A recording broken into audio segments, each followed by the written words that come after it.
নাম কি বাবু? মোহাম্মদ বাইজিদ। এই যে ছোট্ট বাবু, তুমি ছোট্ট শোনা, এই যে মাদ্রাসায় তুমি কতদিন যাবত আছো?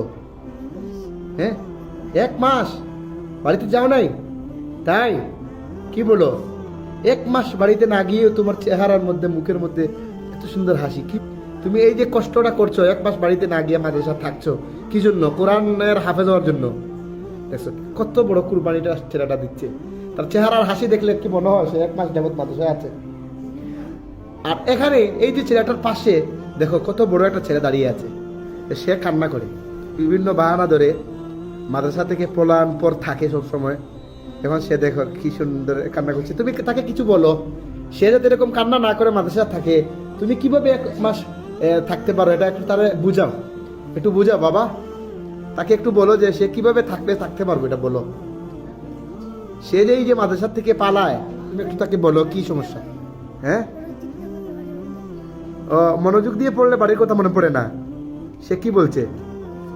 মনোযোগ দিয়ে পড়লে বাড়ির কথা মনে পড়ে না, না? আচ্ছা, আর কি কি আছে এরকম মাদ্রাসা মানে থাকার জন্য? আর কি কি প্রয়োজন আছে? সে আর কি কি করার লাগবে, এটা একটু বলো। বলো।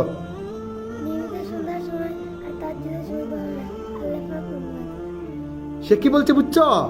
সে বলছে নিয়মিত সন্ধ্যার সময় এবং তাহাজ্জুদের সময় আল্লাহর কাছে যদি দোয়া করো তাহলে তুমি মাদ্রাসা থাকতে পারবা। মনোযোগ। আর কি দোয়া করবে বাবা? জুড়ে বলো, শোনা যাচ্ছে না। হ্যাঁ, কি? সে কি বলছে শুনছো?